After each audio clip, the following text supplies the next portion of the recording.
বন্ধুসকল যোৱা ক্লাছত আমি আলোচনা কৰিছিলো তাত আপোনালোকক এটা অংক কৰিবলৈ দিয়া হৈছিল। এটো আছিল কোনটো সংখ্যাক তাৰ প্ৰতিলোমেৰে হৰণ কৰিলে হৰণফল তাৰ দুগুণ হয়। তাৰ মানে এনেকুৱা এটা সংখ্যা যাৰ প্ৰতিলোমেৰে সেই সংখ্যাটোক যদি ভাগ কৰা হয়, যেটো ভাগফল হ'ব সেই সংখ্যাটো দুগুণ হ'ব। এতিয়া আমাৰ কথা প্ৰথমতে প্ৰতিলোম কি আমি যোৱা ক্লাছত আলোচনা কৰিছিলো। গুণাত্মক বিপৰীত গুণাত্মক বিপৰীত আছিল কেনেকুৱা, সাপোজ যদি আমি 3/4 ল সংখ্যাটোৰ গুণাত্মক বিপৰীত হ'ব আমাৰ ওপৰত 4 বহি যাব, তলত 3 আহিব। তেনেকুৱা 3 এৰ গুণাত্মক বিপৰীত কি হ'ব, 3 নিচত যেহেতু এটা 1 আছে, গতিকে ওপৰত 1 বহি যাব, তলত 3 আহিব। এতিয়া আমাৰ কথা হ'ল প্ৰতিলোম কাক কোৱা হয়। এই গুণাত্মক বিপৰীত চাব, চাৰিটা কথা আছে। গুণাত্মক বিপৰীত সংখ্যা, এই সংখ্যাটোৰ আৰু এটা নাম হৈছে প্ৰতিলোম। ইয়াৰ আৰু এটা নাম হৈছে অনন্যক। গুণাত্মক বিপৰীত সংখ্যা প্ৰতিলোম, অনন্যক আৰু প্ৰতিক্ৰম একে। গতিকে প্ৰতিলোম মানে হৈছে গুণাত্মক বিপৰীত সংখ্যা, আৰু সেই প্ৰশ্নটোৰ এতিয়া উত্তৰ আমি ওলাইছো। উত্তৰটো হ'ব 2, কাৰণ 2ৰ গুণাত্মক বিপৰীত বা প্ৰতিলোম হৈছে হাফ। হাফেৰে যদি 2 ভাগ কৰা হয়, আমাৰ 2 ভাগটো পূৰণ হৈ যাব, ওপৰত 2 বহি যাব, তলত 1 আহিব। গতিকে 2 2 গুণ 4, আমাৰ হৰণফলটো 4 আহিল, আৰু এই 4টো হৈছে 2ৰ 2 গুণ। গতিকে এই হ'ব আনসাৰ। আমাৰ এই অঙ্কেৰ উত্তৰ হয়েছে 2।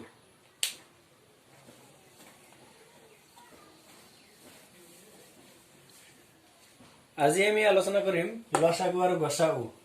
লসাগু আৰ গসাগু উলিওয়াটা আমি সকলোৱে কম বেছি পৰিমাণে জানো হয়তো, তথাপি প্ৰথমে যেটো মেথডত উলিয়াব লাগে সেইটো আমি চাই লম। তাৰপিছত অতি সোনকালে আমি কেনেকৈ উলিয়াব পাৰো তাৰ বিষয়ে আমি আলোচনা কৰিম। সাপোজ ফাৰ্স্ট লৈছো 12 আৰু 18। আমার লসাগু আর গসাগু উলিওয়ার নিয়ম কি আছে, ইয়াক দুটা সংখ্যাক ভাগ দিব লাগে।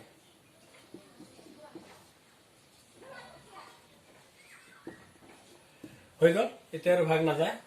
আমার এই উৎপাদক কেটা গোটেই কেটা যদি আমি পূরণ করে দিও, পূরণ করলে আমার লসাগু হয়ে যায় 2 × 3 × 2 × 3। 2 3 গুণ 6, 2 গুণ 12, 36, 36। এটা হবো আমার লসাগু। কিন্তু যেতিয়া এই টোটাল সংখ্যাবোৰৰ মাজৰ পৰা দুটাৰ মাজত এটা লম, ইয়াত দুটা 2 আছে, গতিকে ইয়াৰ পৰা এটা 2 লম, আৰু ইয়াত দুটা 3 আছে, গতিকে এটা 3 লম। 3 2 গুণ 6, এটা হ'ব আমাৰ গসাগু। এয়া আছিল আমাৰ সাধাৰণ ধাৰণা। কিন্তু এতিয়া কথা হ'ল আমি অতি সোনকালে এইবিলাক কেনেদৰে উলিয়াব পাৰো। চাওক 12 আৰু 18 লৈছো। ফাৰ্স্ট কথা হল আমাৰ এইটো সংখ্যাৰে ডাঙৰ সংখ্যাটোক ভাগ যায় না নাই। 12 আৰ 18 ভাগ না যায়, গতিকে সৰু সংখ্যাটো 12, ডাঙৰ সংখ্যাটো 18। এই 18 2 গুণ লম আমি। 18 2 গুণ কিমান আমাৰ 36। 36 এৰ ভাগ 12 এৰ ভাগ যায়, গতিকে 36 হৈছে আমাৰ লসাগু। ওকে, লসাগু মানে হৈছে আটাইতকৈ সৰু কোন সংখ্যাটোক এই দুটা সংখ্যাৰে ভাগ যায়, এটা হ'ব 36। এতিয়া আমি উলিয়াম গসাগু। গসাগু মানে একে ধৰণৰ কথা, অলপ উল্টা। সেইটো হৈছে 12 আৰু 18 ভাগ যায় নেকি, না যায়। এতিয়া কথা হল কোনটো সংখ্যাক আটাইতকৈ ডাঙৰ কোনটো সংখ্যাৰে এই 12 আৰু 18 ভাগ যায়। এই দুটা সংখ্যাক 2 এর ভাগ যায়, 3 এর যায়, আর লাস্টত 6 এর যায়, আৰু ইয়াৰ ওপৰত কোনো ডাঙৰ সংখ্যা নাই, দুটাক ভাগ যায়। গতিকে 6 টো আটাইতকৈ ডাঙৰ, এটা হ'ব আমাৰ গসাগু।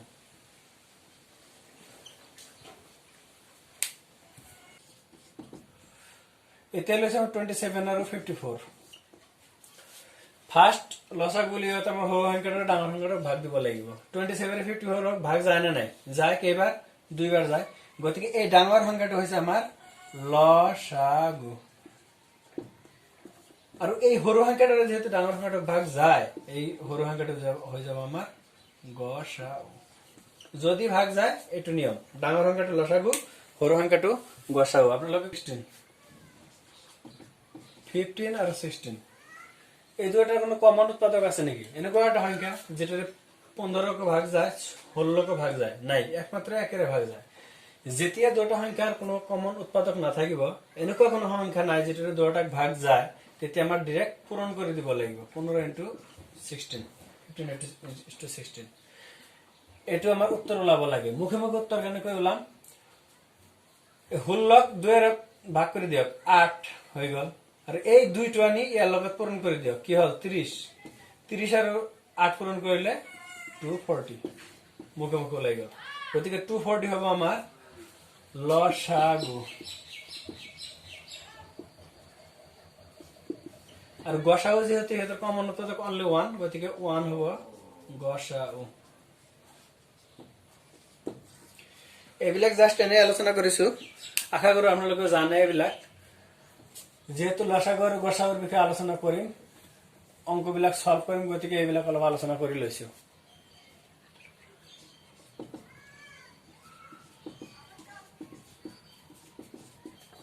এই চাৰিটা সংখ্যা লৈছো 15 25 50 আৰু 75। ইয়াত চাওক 15ৰে 25ক ভাগ যায় নে নাই? নাযায়। 15ৰে 50 নাযায়, 15ৰে 75 হৈ যায়, গতিকে 15টো এলিমিনেট কৰিছো। এতিয়া 25ৰে 50 ভাগ যায়, গতিকে 25টো এলিমিনেট কৰিছো। এতিয়া ৰাখিম আমি 50 আৰু 75। এই দুটাৰ আমি লসাগু উলিয়াম। 75ক ডাবল কৰিলে কিমান 150, 150ৰ মাজত 50 ভাগ যায়, গতিকে 150টো হৈ যাব আমাৰ লসাগু। ওকে, এতিয়া আমি এইবিলাকৰ গসাউ উলিয়াম।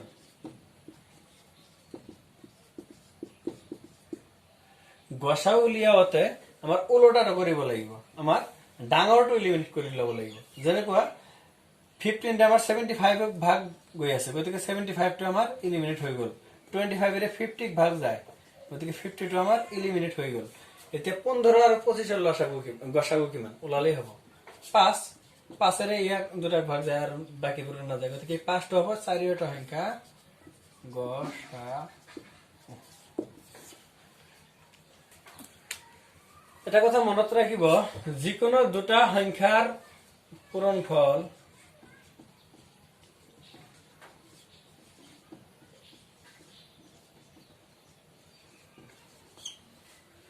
সমান সমান লসাগু পূৰণ গসাউ। ওকে, যিকোনো দুটা সংখ্যা, যেনেকৈ আমি লৈছিলো, সাপোজ লৈছে আমি 15 আৰু 20।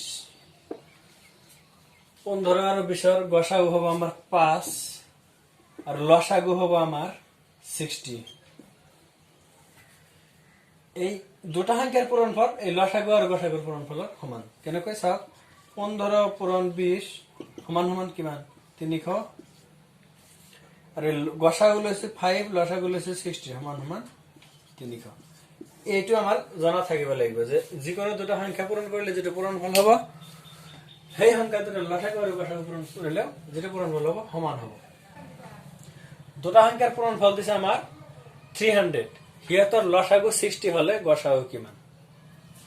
দুটা সংখ্যাৰ 100 হৈছে দুটা সংখ্যাৰ পূৰণফল, আৰু আমাক দিয়া আছে লসাগু। লসাগু বা গসাগু এটা দিলেই হ'ল। লসাগু দিয়া আছে 60, গসাগু কি হ'ব? এই পূৰণফলক আমাৰ লসাগুৰে ভাগ কৰি দিম, যেটো হ'ব এইটো 5 হ'ব গসাগু। এইটো অলপ আগতে প্ৰয়োগ কৰিলো। এইটো দুটা সংখ্যাৰ লসাগু আৰু গসাগুৰ পূৰণফল। এবাৰ দিছে লসাগু আৰু গসাগুৰ পূৰণফল দিছে 294। ওকে, সিহঁতৰ এটা সংখ্যা দিছে আমাৰ 14, আনটা সংখ্যা কি হ'ব? লসাগু আৰু গসাগুৰ পূৰণফলক যিকোনো এটা সংখ্যাৰে পূৰণ কৰিলে ভাগ কৰিলে উত্তৰটো ওলাই যাব। 2 গুণ 28 1 গুণ 21 21 হ'ব আনটা সংখ্যা।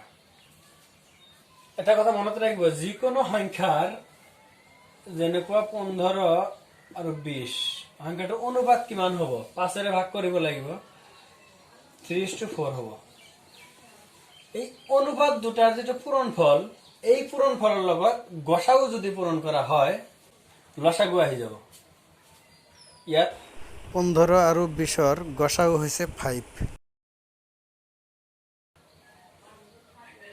12 3 4 গুণ 12 আৰ 5 60 গতিকে লসাগু আহি গল এটো সংখ্যাৰ সৰ্বনিম্ন অনুপাতৰ পূৰণফল মানে যেটো দুটা অনুপাত থাকিব দুটা সংখ্যা থাকিব এই সংখ্যা দুটা পূৰণ কৰি যেটো পূৰণফল হ'ব তাৰ লগত গসাগু পূৰণ কৰিলে সদায় লসাগু আহি যাব এইটো মনত ৰাখি আমি এই অংকবিলাক সমাধান কৰিম ইয়াত আমাক দিছে দুটা সংখ্যাৰ অনুপাত 2:3 সংখ্যা দুটাৰ গসাগু নাই 2:3 আৰু সংখ্যা দুটাৰ গসাগু দিছে 9 আমাক সৰু সংখ্যাটো উলিয়াব দিছে আৰু এটা কথা মনত ৰাখিব এই অনুপাতটোৰ লগত এই যেনেকুৱা 2 আছে 2 ৰ লগত ইয়াৰ গসাগু পূৰণ কৰিলে সৰু সংখ্যা হৈ যাব আৰু 3 ৰ লগত গসাগু পূৰণ কৰিলে ইয়াৰ ডাঙৰ সংখ্যা হৈ যাব গতিকে 2 * 9 18 3 * 9 27 এই দুটা হৈছে আমাৰ সংখ্যা মনত ৰাখিব যেটো অনুপাত আছে অনুপাতৰ সৰ্বনিম্ন অনুপাত হ'ব লাগিব এটো এই তলৰ যেটো আছে মানে 2:3 2 ৰ লগত গসাগু পূৰণ কৰিলে সৰু সংখ্যাটো আহিব আৰু পিছৰ যেটো আছে ডাঙৰ তাৰ লগত গসাগু পূৰণ কৰিলে ডাঙৰ সংখ্যাটো আহিব নেক্সট অংকটো লৈছো আমি দুটা সংখ্যাৰ লসাগু 150 হিয়তৰ অনুপাত 5:6 দিছে অনুপাত দিছে 5:6 গসাগু উলিয়াব দিছে কিন্তু কি কৰিব লাগিব এটো সমীকৰণ সমাধান কৰিলেও এনেকুৱাই হ'ব কিন্তু সমীকৰণ এবিলাক মই বেছি ভাল নাপাওঁ ডাইৰেক্ট কৰাটো ভাল পাওঁ এই অনুপাত দুটা পূৰণ কৰি ইয়াক ভাগ কৰি দিয়ক আলটিমেটলি আমাৰ গসাগু আহি যাব 150 ওপৰত আছে তলত 5 * 6 মানে 5 6 গুণ 30 30 এ ভাগ কৰিলে 5 গতিকে আমাৰ গসাগু আহিব কিমান 5 বুজিছে এই অনুপাত দুটা পূৰণ কৰি আমি লসাগু ভাগ কৰি দিছো ভাগ কৰিলে আমাৰ গসাগু আহি যাব ওকে এতিয়া যদি আমাক সংখ্যা দুটা উলিয়াব দিলে হয় তেন্তে কি হ'ব এটা কিন্তু আমাৰ গসাগু ওলাই গল গসাগু আহিল আমাৰ 5 আৰু অনুপাত দুটা আছে ক্ৰমে 5:6 এতিয়া সৰু সংখ্যাটো কি হ'ব এই 5 ৰ লগত 5 পূৰণ কৰিলে 25 আৰু ডাঙৰ সংখ্যাটো 5 ৰ লগত 6 পূৰণ কৰিলে 30 এই হ'ব দুটা সংখ্যা এটো দিয়া নাই তথাপি আমি ওলালো সংখ্যাৰ অনুপাত 8:7 হিয়তৰ লসাগু 560 হলা সংখ্যা দুটা কিমান আমি এই দুটা অনুপাত ফাৰ্স্ট পূৰণ কৰি লসাগু ভাগ কৰিলে আমাৰ গসাগু আহি যাব গসাগু আহিলে আমি সংখ্যা দুটা ওলাব পাৰিম কেনেকৈ আমাৰ লসাগু কিমান দিয়া আছে 560 এই অনুপাত দুটা পূৰণ ফলৰে ভাগ কৰো 8 7 গুণ 56 আহিব আমাৰ 56 কৰি ইয়াক ভাগ কৰিলে 10 গতিকে আমাৰ গসাগু আহিছে 10 এতিয়া আমাৰ অনুপাতটো কিমান আছিল 8:7 ডাঙৰ সংখ্যাটো কি হ'ব এই 10 ৰ 8ক পূৰণ কৰিব লাগিব 8 10 গুণ 80 আৰু সৰু সংখ্যাটো এই গসাগুৰ সৰু সংখ্যা অনুপাতক পূৰণ কৰক 70 এই দুটা হল আমাৰ সংখ্যা ইয়াত বিচাৰিছে আমাৰ সংখ্যা দুটা লসাগু 57 হল সংখ্যা দুটা কিমান সংখ্যা দুটা 80 আৰু 70 লাগিব আপোনালোকে কাইন্ডলি কৰি পেলাই আনসাৰটো কমেন্ট সেকশনত লিখিব দুটা সংখ্যাৰ গসাগু 7 গসাগু দিছে আমাৰ 7 সংখ্যা দুটাৰ অনুপাত 1:2 লসাগু কিমান ফার্স্ট আমার সংখ্যা দুটা ওলাব লাগিব তার পিছত আমার লসাগু ওলাব লাগিব ওকে এটো গল ফার্স্ট হিন্টস দি দিছে আর দ্বিতীয় অঙ্কটো দিছে প্রথম সংখ্যাটো দ্বিতীয় সংখ্যার 2/3 যিকোনো দুটা সংখ্যা প্রথম সংখ্যাটো ফার্স্ট সংখ্যাটো হৈছে সেকেন্ড সংখ্যার 2/3 বা 2/3 আর হিয়তৰ গসাগু দি দিছে আমাৰ গসাগু দিছে 18 লসাগু উলিয়াব দিছে আপোনালোকে অঙ্ক দুটা কৰি কাইন্ডলি কমেন্ট সেকশনত ইয়াত উত্তৰ দিব থ্যাংক ইউ